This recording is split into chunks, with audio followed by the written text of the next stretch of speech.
Even being Dominican and growing up in the West Coast is very completely different than a lot of my family who grew up in the East Coast or back home in Dominican Republic.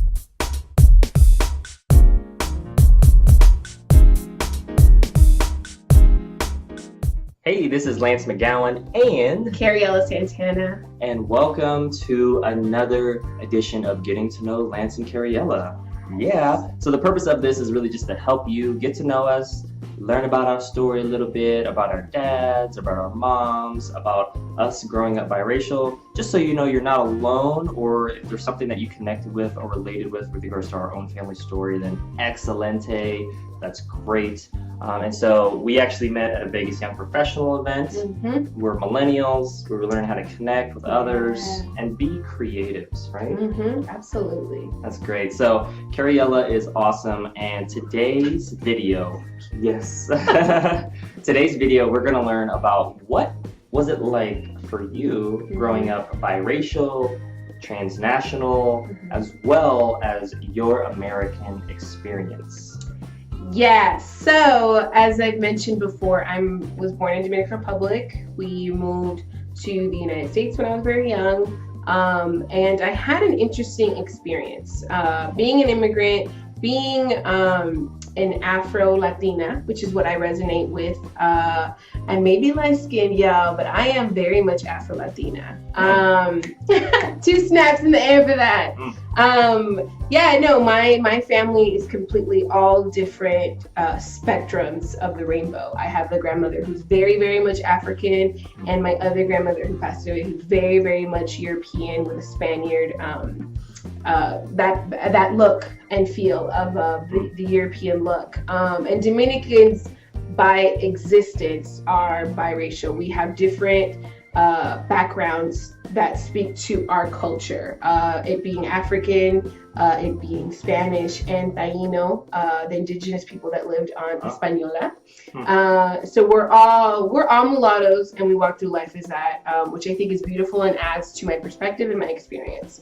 But growing up was very hard because I never felt like I was enough in whatever world I walked in. I wasn't Hispanic enough. I wasn't Dominican in particular enough. I wasn't American enough because I had an accent. I actually didn't know English until I was about 5. And even then it was all kinds of jacked up because I would go to school and it'd be English, and I'd go home and it was completely Spanish. And even then, being Dominican and growing up in Las Vegas, I had been in the city since I was 5, is very different because on this side of the United States, it's very much Mexican, Central American, South American. So there's just a lot of different culture. Whereas if I had grown up in New York or in the East Coast in general, I'd be like, I'm Dominican. Cool, we know about you. Dímelo. We heard your story. You don't have to explain. Whereas growing up in Las Vegas, I'd be like, I'm Dominican. What's that? You're foreign. You have like black features, but you're super light skinned. Who are you? And it was always basically a fight and saying like, no, I am who I am, Right. and do whatever you say I am. What does that sound like? I Yeah. am whatever you say I am. I'm going off on a tangent. However, it was really hard because when I have many instances where I felt like I had to fight and explain that I'm not. I may speak Spanish, but I'm not Mexican, which is a beautiful culture, but that's not me and I don't understand it. And I'm not American. Again, it's a beautiful culture, but I'm learning how to try to understand it as I'm walking through this culture. And it was hard in middle school. I remember I went to a pretty diverse school, but people couldn't understand where I was from. And in particular, 7th grade, I was in a math class.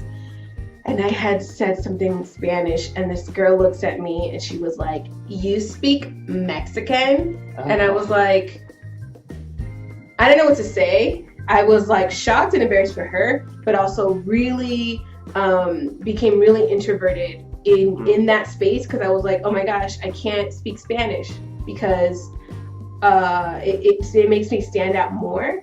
But also when I was in Spanish speaking groups, why do you talk so funny?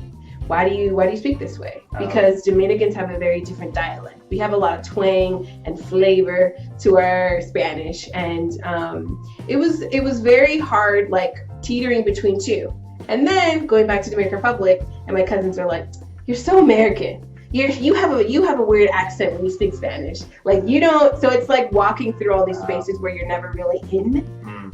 However, now as an adult, I completely embrace all the things that create me and give me a unique experience. Even being Dominican and growing up in the West Coast is very completely different than a lot of my family who grew up in the East Coast or back home in Dominican Republic.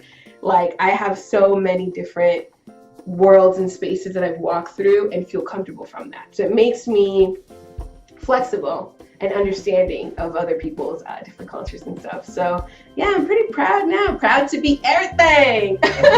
That's right. So yeah, and like you were mentioning, these are just some elements of our life, but it's a higher purpose. Like at the end of the day, you know, God is really the shining light of everything, and that kind of determines who we are as Christians above whatever we may represent outwardly. So yeah. That's cool. Yeah, I definitely relate. I mean, I'm biracial myself, Korean and Black, so I can connect with a lot of not really feeling like I belonged in any one.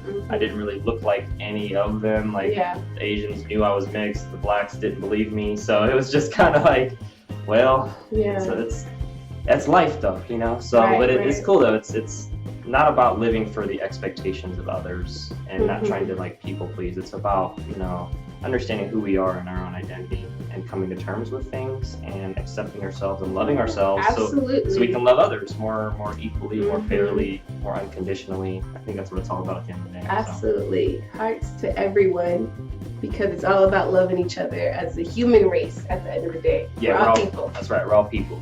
But yeah, thank you for sharing that. Hopefully you related with some awesome things that she said. And if you haven't already, make sure to watch the previous videos where we talked about our dad's story, our mom's story, and we have some more videos as well where we walk down memory lane and we talk about our why. So just stay tuned for all that and just check those out as well. Again, thank you for watching, and we'll see you in the next videos. Bye. Peace.